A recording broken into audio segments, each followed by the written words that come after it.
अभी ये अप्रैल का महीना बहुत पवित्र महीना है, शायद आपको मालूम होगा। इस देश में 1 अप्रैल से ही हमारे देश की विकास की उन्नति के लिए यहाँ पे आर्थिक दिवस शुरू किया जाता है 1 अप्रैल का, क्योंकि बाबा साहब डॉक्टर अंबेडकर जी ने भारतीय रिजर्व बैंक की स्थापना की थी और 31 दिसंबर को उसको क्लोज करने के बाद पूरा अकाउंट पूरे साल का और उसको आर्थिक दिवस के रूप में 1 अप्रैल को मनाया जाता है। लेकिन कुछ बेवकूफ़ लोगों ने उसको बेवकूफ़ दिवस बताया। वो कहते हैं कि 1 अप्रैल को एक दूसरे को पागल बनाया जाता है। तो दूसरा था, इसी अप्रैल में 5 अप्रैल को पूरे विश्व के प्रसिद्ध सम्राट अशोक जी का जन्मदिन था इसी महीने में। अब दुखद बात यह है कि जो सम्राट अशोक जी जो प्रियदर्शी राजा रहे, पूरे विश्व के प्रियदर्शी राजा रहे, उनके जो सगे वंशज हैं, जो प्रियदर्शी राजा के, जहाँ पर पूरा संसार में जो सुखी लोग रहते थे जिनके राज में, और उनके जो वास्तविक जो वंशज हैं वो उनको काम नहीं कर रहे। वो यही नहीं जानते कि अशोक सम्राट हमारे पूर्वज थे।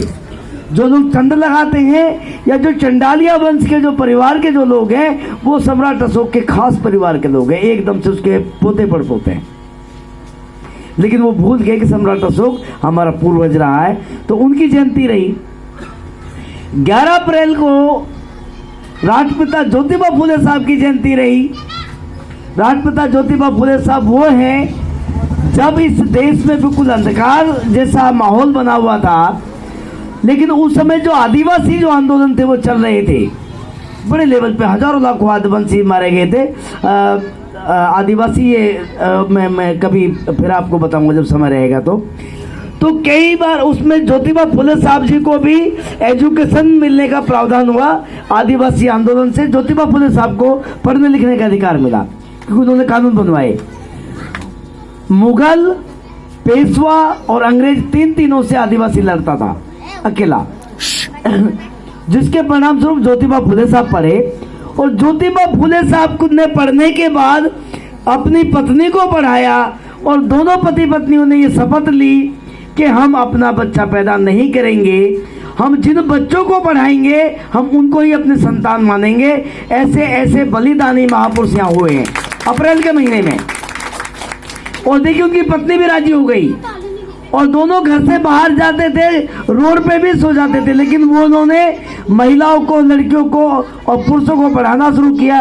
बेटा एक मिनट गुड्डू सुनो, अगर इस देश में इंदिरा गांधी जी प्रधानमंत्री बनी, या हमारी बेटियां आज माउंट एवरेस्ट पे जाती हैं, या अंतरिक्ष में अभी हमारी बहन अभी अंतरिक्ष से जो आई है, ये अगर इतनी आजाद है, आज हमारी कुर्सी पे हमारी महिलाएं जो बैठी हैं बराबर बैठी हैं, आज माला डाल के सम्मान भी करा रही हैं।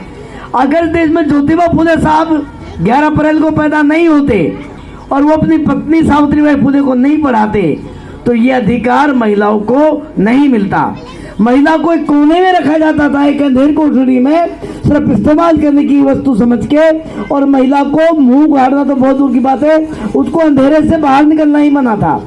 ऐसी अवस्था में उनको महिलाओं को पढ़ाया, वो भी अप्रैल में पैदा हुए 11 अप्रैल को राष्ट्रपिता ज्योतिबा फुले साहब। उसके 2 दिन बाद 13 अप्रैल को बैसाखी मनाई जाती है। इस देश में अनाज की कटाई शुरू होती है, जिससे हमारा जीवन मिलता है। अन्न को भगवान कहते हैं, देवता कहते हैं। उसकी कटाई शुरू करी जाती है, पेट भरने का साधन बनाया जाता है। तो ये 13 अप्रैल को हमारा ये हुआ। आज 14 अप्रैल को बाबा साहब अम्बेडकर की जयंती है। हम बाबा साहब अम्बेडकर को क्यों मना रहे हैं, आप लोग बोर हो रहे होंगे, बहुत सारे देर हो गई। मैं चाहता था कि इसके कुछ आर्टिकलों पे मैं आपसे चर्चा करूंगा, लेकिन कोई बात नहीं, फिर कभी मौका मिलेगा, समय बहुत ज़्यादा हो गया है। बाबा साहब अम्बेडकर ने, सिर्फ 2 मिनट लूँगा, करोड़ों महापुरुष पैदा होते हैं, लेकिन बाबा साहब अम्बेडकर की जयंती पूरे अप्रैल के महीने में मनाई जाती है। उसका कारण है कि देश में जिनको अधिकार नहीं था, जिन लोगों को, महिलाओं को जो अधिकार नहीं था, बराबरी का, सामाजिक, आर्थिक, शैक्षिक बराबरी का अधिकार नहीं था, उनके लिए बाबा साहब ने लड़ाई लड़ के एक भारत के संविधान लिखा और उसमें कुछ आर्टिकल लिखे। उन आर्टिकलों से जो आपको जो अधिकार मिलता है उसकी बदौलत आज हम एक साथ बैठे हैं लड़ाई। लेकिन साथियों, ये जंग अभी अधूरी है। बाबा साहब संविधान लिख के तो चले गए, आज बाबा साहब तो नहीं है हमारे बीच में। आपको 3 अवस्थाएं होती है मनुष्य की, आप तय करेंगे घर जाके। फॉरवर्ड होता है, फॉरवर्ड कौन होता है? जो वर्तमान में जीता है और आगे 100 साल की पीढ़ी की अपनी राह तैयार करता है कि मेरे आने वाले बच्चे ऐसा सुख भोगेंगे, उनके लिए ऐसा महल बना के जाऊंगा। वो फॉरवर्ड आदमी होता है। एक बैकवर्ड आदमी होता है जो अपना रोना रोता है, मेरे को कल किसी ने लात मारी, परसों मेरे को ये करा था, मेरी नानी को मारता, मेरे फूफा को मारता, मेरे जीजा को मारा, मेरा घर जला दिया था। वो बैकवर्ड आदमी होता है जो पिछली कहानियां गाता है और पिछली कहानियां गा गा के अपने रिश्तेदारों को बोर करता रहता है। हमारे नेता भी करते हैं। हमारे नेता इतनी कहानियां बताते हैं, मेरे हांडी लटका दी, मेरे पूंछ बांध दी, मेरा वो कर दिया। ठीक है, किया, लेकिन तुमने रास्ता क्या तैयार किया? तो तुम्हारे पास भारत का संविधान है, आर्टिकल 17 है तुम्हारे पास, आर्टिकल 19 है बोलने के लिए, आर्टिकल 13 है जिसमें सब शून्य कर दिया गया है, आर्टिकल 47 है जिसमें पोशाक की गारंटी का आपका लिखा हुआ है, आर्टिकल 39 है जिसमें बराबरी का अधिकार आपको दिया गया है, आर्टिकल 326 है जिसमें मताधिकार, आपको राजा बनने का अधिकार दिया गया है, आर्टिकल 511 है जिसमें आपको नागरिक बना दिया गया है कि आप नागरिक और आपको मताधिकार दे दिया गया। तो आज आपके पास ये सब चीजें हैं। आर्टिकल 37-38 आपके पास है, आर्टिकल 51 आपके पास है कि महिलाओं को विशेष सम्मान अगर नहीं दिया जाएगा तो राष्ट्रद्रोह के उसमें आएगा। राष्ट्रीय ध्वज का, राष्ट्रीय गान का और महिलाओं का अगर सम्मान नहीं किया जाएगा तो उसको राष्ट्रद्रोह माना जाएगा। आज आपके पास ये सब चीज है, लेकिन धीरे धीरे धीरे धीरे ये चीजें बदल रही हैं। आप सो रहे हैं और वो बदल रहे हैं। आप 5 किलो राशन खाने पे फ्री में आप सोचते हैं कि हमें बहुत अच्छा काम हो रहा है। 15 रुपए का टिकट फ्री का आपको बहुत अच्छा लगता है डीटीसी बस का दिल्ली में, लेकिन उसके बदले में क्या होता है? 2009 और 10 में 721 रुपया पर व्यक्ति की महिला पुरुष की दिहाड़ी तय करी गई थी। संसद में ये प्रस्ताव पास हुआ। अगर आपको 721 रुपये रोज के दिए जाएं, चाहे वो झाड़ू पोछा करने वाला आदमी है, चाहे गड्ढा खोदने वाला है, चाहे किसी के घर में खाना बनाने वाली कोई लड़की है, 721 रुपया एक दिन का दिया जाएगा, यानी 21,000 रुपया महीना। तो 700 से हो गया और 21 रुपये से कभी 22 या 23,000 रुपये उसको महीने का तनख्वाह दी जाएगी। ऐसा प्रस्ताव पास हुआ था वो, लेकिन आपने कभी मांगा नहीं, क्योंकि आपको 15 रुपये का टिकट दे दिया फ्री का। तो आप कहते हो कि मेरे को 15 रुपये टिकट मिला, मैं क्यों मांग रहा हूँ? आपको 5 किलो राशन दे दिया तो आपने कहा था मेरे को नौकरी की जरूरत ही नहीं है। तो ये गलती हमारी है, हमने गलत लोगों को चुना हुआ है। और क्योंकि पहले हम गलत है तो फिर हमने गलत लोगों को चुना।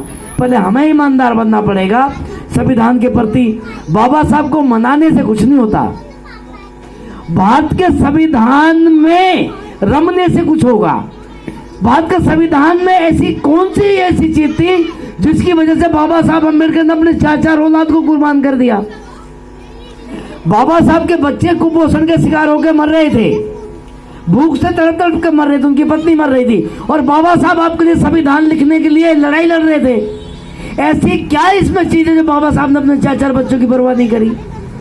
आपको इसको पढ़ के और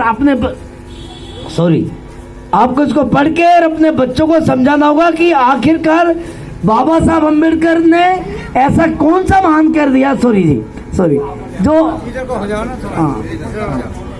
भारत का संविधान बाबा साहब ने ऐसा क्या कर दिया जो उसकी जयंती बनाई जाती है? तो भारत का संविधान लिखा बाबा साहब अम्बेडकर ने, जिसमें हमें अधिकार दिए गए थे। उसको पढ़ेंगे तो आपकी क्रांति पूरी हो जाएगी। और मैं सभी लोगों का शुक्र मनाता हूँ, धन्यवाद करता हूँ। आपने 2 मिनट मुझे भी झेला है, क्योंकि मैं भी सुबह से ना, ये वकील साहब ने बुलाया था, मैं सुबह से यहाँ पे आया हुआ हूँ।